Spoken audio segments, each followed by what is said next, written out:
Terima kasih Bu Ana. Malam ini kita akan belajar, ini kelanjutan minggu yang lalu ya.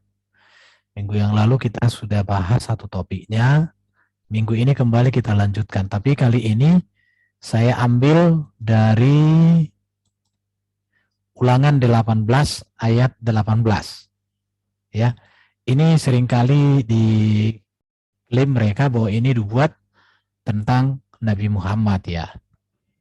Dikatakan begini ya, Ulangan 18 ayat 18 itu, seorang nabi akan kubangkitkan bagi mereka dari antara saudara mereka, seperti engkau ini. Aku akan menaruh firmanku dalam mulutnya, dan dia akan mengatakan kepada mereka segala yang kuperintahkan kepadanya. Jadi mereka klaim bahwa seorang nabi akan kubangkitkan bagi mereka di sini. Mereka klaim ini kepada baginda nabi mereka, yaitu Nabi Muhammad lah yang memenuhi nubuat ini kepada Musa. Jadi dari sini kita harus berpikir ya, siapakah Nabi yang dijanjikan oleh Musa kepada orang Israel di dalam teks ini? Siapa? Siapakah dia? Apakah itu Yesus? Apakah itu Muhammad? Atau yang lain? Akan begitu. Yesus, Pak. Kalau kita sudah mengatakan itu Yesus ya, tapi para mantan-mantan Kristen atau para polemikus seringkali mengutip atau mengklaim itu adalah Nabi Muhammad. Ini sesuatu hal yang menjadi pergumulan ya. Artinya ini yang harus kita jawab malam hari ini. Saya harus membuktikan bahwa nubuat ini tidak ada hubungan dengan Nabi mereka itu. Itu yang kita buktikan. Dan apa yang kita bahas ini berdasarkan data-data Alkitab ya. Oke. Untuk mengetahui siapa yang dijanjikan di dalam teks tadi, maka harus mengerti isi janji tersebut secara detail. Jadi malam hari ini kita akan lihat secara detail kalimat demi kalimat apa yang dijanjikan di dalam teks tadi. Harus melihat secara teliti kata demi kata dalam kalimat. Ke sini dulu kita masuk ya. Jadi mari kita lihat kata demi kata. Dikatakan Ulangan 18 itu, lalu berkatalah Tuhan kepadaku. Apa yang dikatakan mereka itu baik. Oke ya. Apa yang dikatakan, lalu berkatalah Tuhan kepadaku, apa yang dikatakan mereka itu baik. Pertanyaannya di sini, kita masuk ke sebelum ayat 18 kan ayat 17 dulu toh. Karena nggak mungkin kita, sebenarnya kalau mau dibahas ini, harus dibahas secara utuh ya. Tapi malam hari ini saya hanya mengambil fokus kepada ayat yang hendak kita bahas. Ulangan 18 ayat 17. Saya bacakan ya untuk kita semua. Dikatakan kan begini sih, Ulangan 18 ayat 17 itu. Lalu berkatalah Tuhan kepada Musa, apa yang dikatakan mereka itu baik. Dikatakan begitu ya. Sehingga dikatakan ayat 18, seorang nabi akan kubangkitkan. Di sini, siapakah yang dikatakan mereka di sini? Jadi waktu itu bangsa Israel meminta adanya apa di sini? Di sini kata mereka di sini adalah umat Israel. Berarti lalu berkatalah Tuhan kepadaku, apa yang dikatakan mereka apa dikatakan oleh bangsa Israel kepada Musa itu baik. Jadi di sini umat Israel menolak mendengar suara Tuhan secara langsung. Kalau kita baca nanti kan Tuhan berbicara langsung. Dan juga menolak untuk melihat Tuhan yang datang dalam api karena alasan takut mati. Jadi Tuhan waktu itu datang dalam api dan bangsa Israel ketakutan, maka mereka minta supaya jangan Tuhan sendiri yang secara langsung. Karena mereka tidak sanggup untuk itu. Dan alasan mereka, takut mereka mati, karena memang kekudusan Tuhan itu nyata sekali ya. Mereka mau Tuhan berbicara melalui Musa atau orang yang diutus Tuhan. Jadi karena Israel menolak untuk melihat Allah, maka Allah menjanjikan akan datang seorang nabi atau utusan Tuhan kepada Israel. Jadi janji ini sebenarnya diberikan kepada Bani Israel, bukan kepada Bani Arab. Karena Arab itu belum ada pada zaman Musa. Karena Musa itu kan hidup sekitar 1500 tahun ya. Ini 1500 tahun Musa. Bangsa Arab dalam catatan Alkitab itu ada di abad 9 sebelum Masehi. Itu catatan Alkitab. Yaitu pada zaman Salomo ada bangsa Arab memberikan upeti. Sedangkan Islam baru ada abad 6 Masehi. Abad 7. Abad 7. Jadi tentu ini berbicara kepada bangsa Israel, bukan kepada bangsa Arab. Arab baru ada abad 9 sebelum Masehi. Berarti jaraknya sekitar 6 abad. Itu dari situ. Apa dikatakan di dalam ayat 18 ini? Seorang nabi akan kubangkitkan bagi mereka. Kita lihat ya. Mari kita simak ya. Ini supaya apanya, jangan ada yang ngomong-ngomong dulu dong. Oke. Mari simak isi janji Allah kepada Israel ini. Dikatakan begini ya. Coba kita lihat ini. Dikatakan, nabi, seorang nabi akan kubangkitkan bagi mereka. Nabi dibangkitkan bagi mereka, yaitu umat Israel. Jadi bagi mereka di sini umat Israel. Ya, jadi untuk Bani Israel dibangkitkan nabi itu, bukan untuk Arab. Jadi kalau diklaim mereka di sini ini sudah salah. Karena kata mereka di sini menunjuk kepada Bani Israel. Jika ini dikaitkan dengan Nabi Muhammad sebagaimana diklaim oleh Ahmad Kainama dan kawan-kawannya, maka data ini membuktikan bahwa sampai hari ini Nabi Muhammad tidak pernah memberitakan ajaran kepada Bani Israel. Setahu saya, Baginda Muhammad nggak pernah memberitakan ajaran kepada Bani Israel. Bahkan kitab yang diklaim itu berasal dari Allah, yaitu Quran, yang diberikan kepada Nabi Muhammad, ini pun tidak ditulis dalam bahasa Ibrani. Sebagaimana Musa menulis kitabnya dalam bahasa Ibrani. Jadi sebenarnya dari sini kita lihat kata mereka di sini sudah tidak ada kaitan. Karena Baginda Muhammad mereka itu datang di tanah Arab, bukan di tanah Israel, dan bukan bangsa Israel di situ ya, tapi bangsa Arab. Kita lihat di sini. Mari kita simak janji Allah di sini. Dari antara saudara mereka. Sebelum ke situ kita berbicara dulu tentang seorang nabi. Apa itu nabi? Ini dulu kita bahas ya, sebelum masuk ke kalimat berikut. Nabi itu sebenarnya adalah wakil Allah untuk menyampaikan kehendak Allah kepada manusia. Perhatikan ya, jadi nabi itu wakilnya Allah. Jadi Allah di surga, nabinya diutus ke dunia, ini nabi untuk kepentingan manusia, umat manusia. Itu baru. Jadi kalau kita mau melihat nabi itu wakilnya Allah. Jadi melalui nabi inilah Allah menyampaikan kehendaknya untuk disampaikan kepada manusia. Hal seperti ini berbeda dengan Baginda Muhammad. Bahkan seorang nabi itu tidak pernah berbicara untuk kepentingannya, tapi semua itu kepentingan Tuhan dan kepentingan umat. Tapi kalau Baginda Muhammad, setahu saya kepentingan dirinya banyak sekali. Ketika dia butuh sesuatu, turun ayat untuk dia, bukan untuk kepentingan. Ini bedanya ya. Oke, kita lanjut. Mari kita simak janji Allah kepada Bani Israel. Dikatakan di sini, di dalam materi ini, di dalam ayat ini, nabi itu berasal dari saudara mereka. Ya, perhatikan di sini ya, dari antara saudara mereka. Mereka di sini tadi siapa? Bani Israel, bukan Bani Arab. Bangsa Israel itu ada 12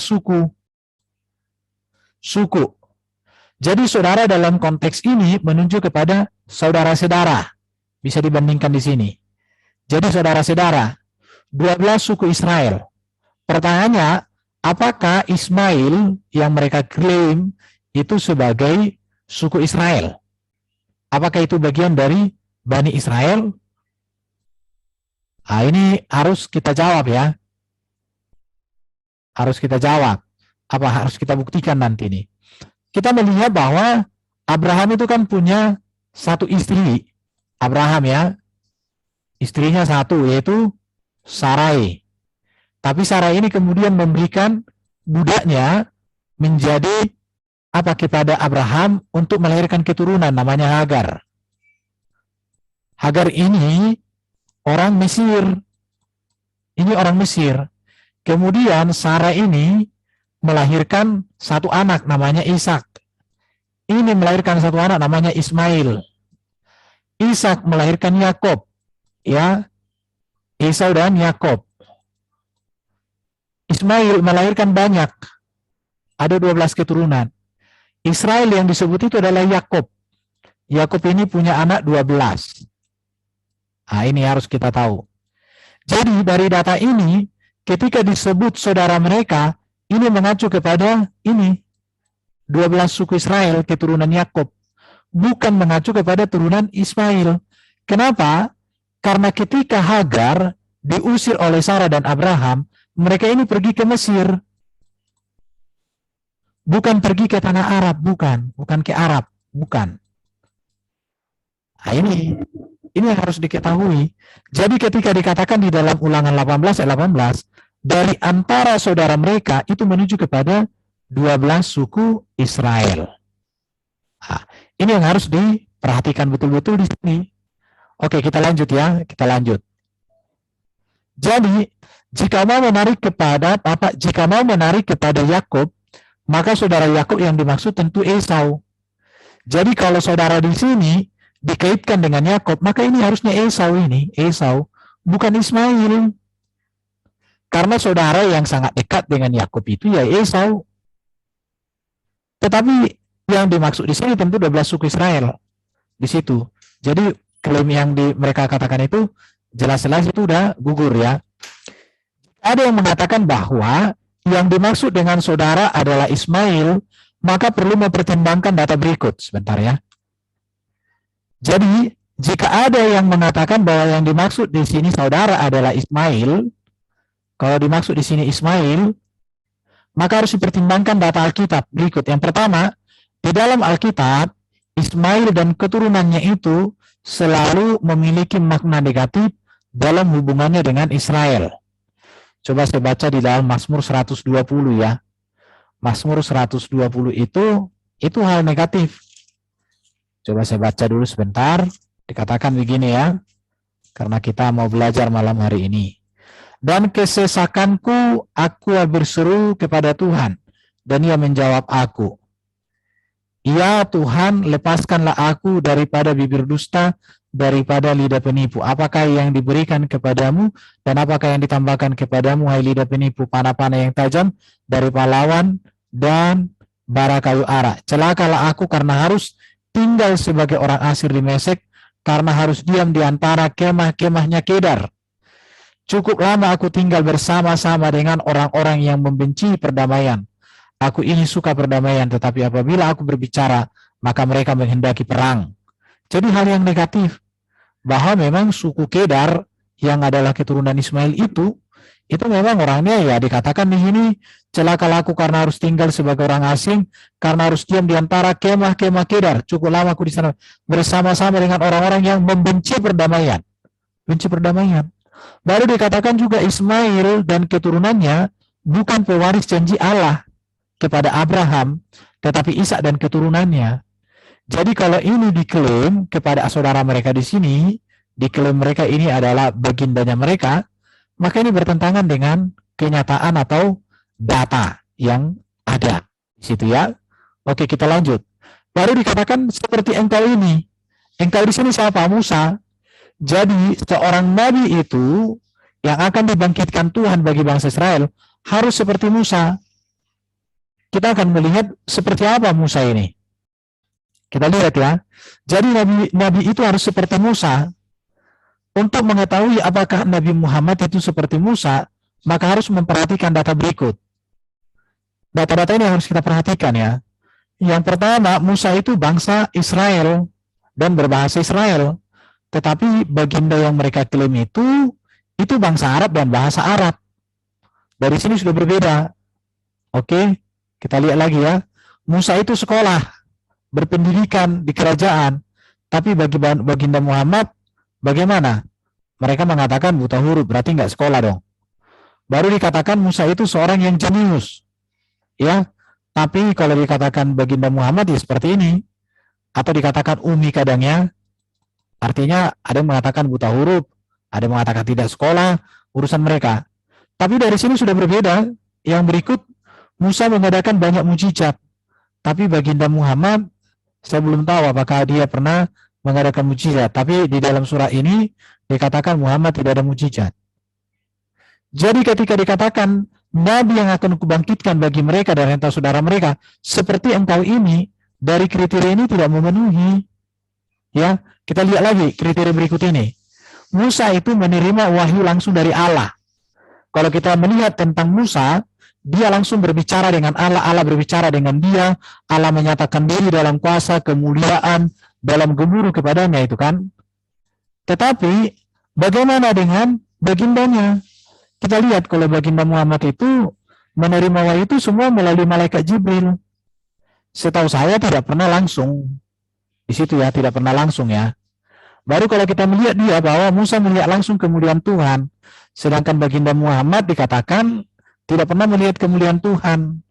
Bahkan kalau ku dengar-dengar itu ya, kayak apa di di leher ada sesuatu yang agak membuat sempit gitulah kira-kira. Jadi sangat berbeda sebenarnya dari cara menerima wahyunya berbeda. Musa ketika menerima wahyu itu diketahui oleh banyak orang. Tapi baginda Muhammad itu ketika menerima wahyu, dia sendiri yang tahu dengan Jibril. Gak ada yang bisa konfirmasi itu. Baru kalau kita melihat lagi ibadah yang dibawa oleh Musa, tidak ada acara seperti ini ya, lempar setan ya, yang ada di apa sana itu. Gak ada itu di ibadahnya Musa.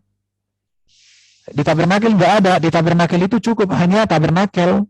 Ada di situ namanya mesbah korban bakaran, bejana pembasuhan, kaki dian emas, meja roti satian, mesbah dupa emas, dan tabut perjanjian. Itu saja, nggak ada di situ lempar-lempar. Ibadah yang dibawa oleh baginda mereka itu ada ritual seperti itu, dan itu dekat dengan ini. Jadi sebenarnya sangat berbeda ya, sangat berbeda. Jadi kalau mereka klaim bahwa seorang nabi akan kubangkitkan bagi mereka dari saudara, diklaim mereka ini nubuatan kepada bagindanya, menurut saya jauh panggang dari api, jauh banget. Baru yang berikut ya, peraturan ibadah Musa yang diberikan, ada kurban-kurban pengampunan dosa pada hari perayaan. Sedikitnya ada 5 kurban itu ya, ada 5 kurban di sini. Tetapi di dalam ajaran yang diklaim mereka sebagai nubuatkan di sini itu, peraturan ibadahnya tidak ada kurban. Memang ada kurban, tapi maknanya berbeda, makna penyembelihannya berbeda. Apa tujuannya juga nggak tahu saya. Pernah beberapa kali kutanya sama saudara-saudara itu dalam dunia dialog, diskusi, mereka katakan ya potong kambing, potong sapi, ya sudah dibagi ke tetangga gitu aja. Hanya mengingat peristiwa Ibrahim dengan Ismail. Tapi minggu lalu sudah kita bahas bahwa bukan Ismail kan, masih ingat itu materi kita. Jadi dari peraturan ibadahnya berbeda, semuanya berbeda. Jadi kalau dikatakan bahwa ulangan 18 ayat 18 ini adalah klaim nubuatan kepada baginda nabinya, itu sangat-sangat tidak cocok, sangat-sangat tidak tepat di situ ya. Kita lihat lagi, ada sebenarnya sangat banyak ya kalau mau dipelajari di sini. Contoh ya, Musa itu menyembah Allah, Bapa di surga, YHWH. Baginda Muhammad tidak. Nanti kita lihat lagi di materi-materi berikut ya. Baru dikatakan, aku akan menaruh firmanku dalam mulutnya. Kita lihat di sini. Mari simak apa janjinya di sini. Menaruh firman dalam mulut. Perkataannya begini. Apakah baginda mereka itu firman itu ditaruh oleh Allah sendiri dalam mulutnya? Setahu saya tidak. Semuanya didikte oleh Jibril. Ya, data memberikan bukti bahwa nabi mereka itu menerima wahyu melalui Jibril, bukan langsung ditaruh di dalam mulutnya. Di situ. Oke, jadi dari situ sudah gugur. Yang berikut dikatakan, ia akan mengatakan kepada mereka segala yang kuperintahkan kepadanya. Mari kita simak juga di sini bahwa ia mengatakan kepada mereka. Mereka di sini tadi sudah kita lihat ya. Siapa mereka di sini? 12 suku Israel itu. 12 suku Israel. Segala yang kuperintahkan kepadamu. Maka dari sini kita pertanyaannya begini. Data memberi bukti bahwa nabi mereka itu tidak pernah memberitakan kabar atau firman kepada orang Israel. Tidak pernah. Orang yang percaya kepada ajaran daripada baginda Muhammad itu cenderung tidak akur dengan Israel sejak dahulu, bahkan sampai sekarang. Sekarang mungkin mulai ada perjalanan kerjasama.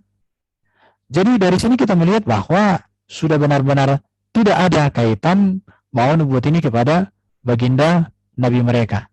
Jadi dari sini kita melihat bahwa seorang nabi akan kubangkitkan bagi mereka dan saudara mereka seperti contoh ini, dan aku akan menaruh firman dalam mulut dan ia akan mengatakan kepadamu segala perintahkan kepadanya.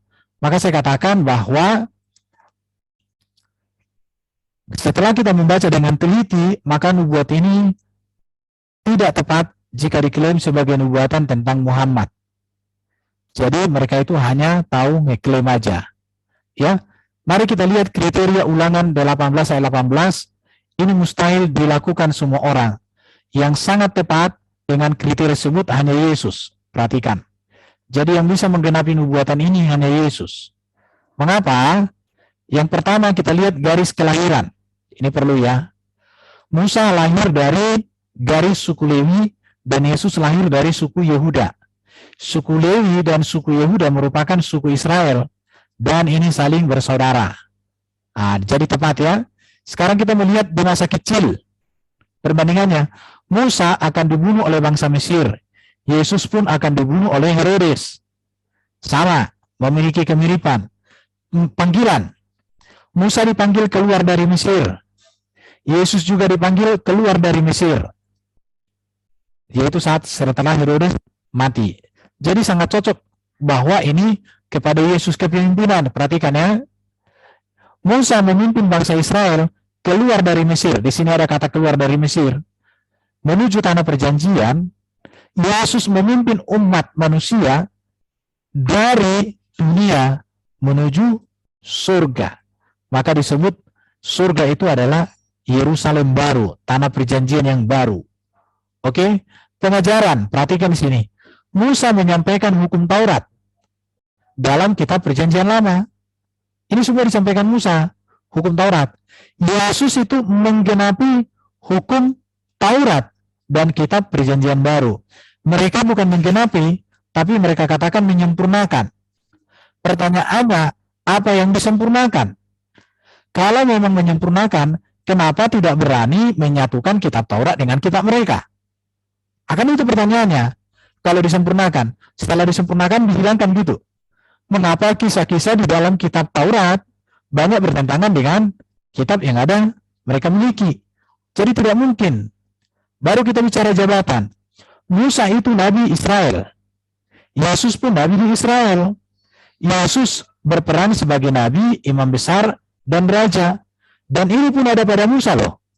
Musa itu seperti seorang raja loh, karena dia memimpin Israel menuju tanah Kanaan. Musa pun menjadi seperti imam besar. Kenapa? Karena dia menjadi pengantara bangsa Israel dengan Allah. Ketika bangsa Israel ibaratnya bergumul, ada persoalan, mereka datang kepada Musa. Musa menyampaikan kepada Allah. Musa itu juga nabi, Yesus juga nabi. Kenapa? Karena Musa menyampaikan kehendak Allah kepada bangsa Israel. Dan ini ada pada Yesus. Yesus itu nabi karena dia berbicara atas nama Allah untuk kita, untuk dunia diselamatkan. Yesus juga imam besar, dia mendamaikan kita dengan Allah. Yesus juga raja, raja segala raja di kerajaan surga. Jadi dari beberapa kriteria ini sangat tepat, ini adalah nubuat untuk Yesus. Tetapi pertanyaannya, mengapa saudara-saudara kita itu terlalu pede mengklaim bahwa ini adalah nubuat untuk nabi mereka? Kita lihat lagi ya. Masuk kita kepada kriteria pembuatan ajaibnya. Musa banyak melakukan mujizat, Yesus pun demikian. Kalau nabi yang mereka klaim bagaimana? Silakan direnungkan. Baru Musa itu dipimpin oleh Roh Kudus, oleh Roh Allah. Dikatakan Musa diurapi oleh Roh Kudus itu ya. Tetapi Yesus juga, Roh Tuhan ada padaku untuk menyampaikan kabar baik pada Yesus. Apakah baginda mereka itu dipimpin oleh Roh Kudus? Setahu saya tidak. Karena yang datang kepada dia Jibril. Jibril itu bukan Roh Kudus bagi kita. Roh Kudus itu kan roh Allah. Roh itu kan tidak ada apa? Roh Allah itu selalu membawa damai dan semuanya. Jibril itu malaikat, dikatakan mereka. Yang berikut, kesetiaan terhadap hukum Taurat. Musa dengan setia menunjuk kepada hukum Taurat serta kewajiban umat Allah untuk menaatinya supaya menerima berkat-berkat Allah. Kristus menunjuk kepada dirinya sendiri dan Roh Kudus sebagai cara Allah untuk menggenapi kehendaknya serta menerima berkat dan hidup yang kekal. Yesus taat sempurna terhadap hukum Taurat yang diterima Musa di Gunung Sinai. Yesus taat, bahkan Yesus menggenapi semuanya itu. Apakah baginda mereka menaati 10 hukum itu? Enggak. Contoh apa? Ibadah hari Sabat. Mereka enggak. Hari Jumat. Menyembah Bapa di surga Yahweh. Mereka enggak. Allah Tuhan negeri Mekah. Allah SWT. Kan udah berbeda.